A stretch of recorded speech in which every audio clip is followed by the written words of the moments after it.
এসির নিচে বসে মাটন বিরিয়ানি খেয়ে আপনি দিন মজুরদের না খেয়ে থাকার কষ্ট আপনি বুঝতে পারবেন না।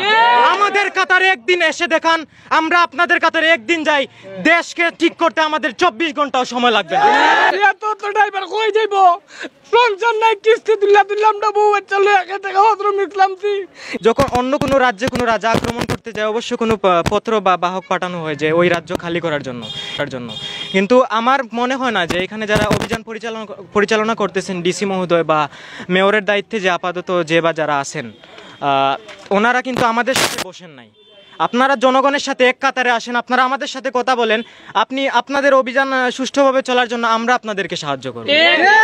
তো আমরা চাই এখানে আমার জানা মতে অসংখ্য অগণিত এখানে সিলেটের 30 থেকে 40 হাজার পরিবার এখানে অটোরিকশার সাথে জড়িত। তো হঠাৎ করে এখানে ম্যাক্সিমাম যারা আছে সবাই ইয়াং ব্লাড। তো এখানে হঠাৎ করে সবাই কাজ হারা হয়ে যাবে, সবাই বেকারত্ব গ্রহণ করবে। আপনি আমাদের সাথে বসেন, আমাদের সাথে আলোচনা করেন, এটা সুষ্ঠু একটা সমাধান নিয়ে আসার চেষ্টা করেন। আপনি ইউরোপ আমেরিকার দিকে তাকান, ওনারা যে কোনো পদক্ষেপ নিতে গেলে জনগণের কথা শুনতেছে। এই খেটে খাওয়া দিনমজুরের জন্য, প্রবাসীদের জন্য এই দেশের অর্থনীতি টিকে আছে। আপনি আমাদের পেটে লাথি মেরে আপনারা বড় বড় উঁচু উঁচু চেয়ারে এসির সামনে বসে থাকবেন, আমাদের পেটে লাথি মেরে, এটা হতে দেওয়া যাবে না। আজকে আমার গাড়ি রাস্তা ভেঙে ফেলাইতে, আজকে আমার গাড়ি যেখানে মন চাই এখানে নিয়ে যায়, খেয়ে নিতেছে, কিভাবে নিতেছে, এগুলার কোনো হদিস আমরা পাইছি না। কেন আমরা কি গাড়িগুলো পয়সা দিয়ে কিনি নাই?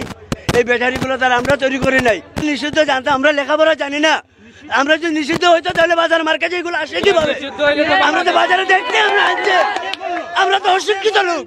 এর মধ্যে গাড়ি না ভাঙচুর করতেছে, তাহলে এগুলো কই দেব, কে খাওয়াইব? সরকার খাওয়াইব? আইনের লোক 50,000 টাকা চাকরি পায়, বেতন পাই 1 লাখ টাকা, আমরা পাই না 2 টাকা। এখন আমাদের এই চাকরি পাইব কই, খাইব কই, কে খাওয়াইব? ঘর ভাড়া দিমু হয়তো 1500 2000 টাকা, তারা 50,000 টাকা বেতন পাইয়া 40,000 টাকা ঘর ভাড়াই, তার আমরা পাইম কিচ্ছু। তাহলে আমরা এই অত্যাচার বন্ধ করুক আপনারা ইচ্ছা কইরা।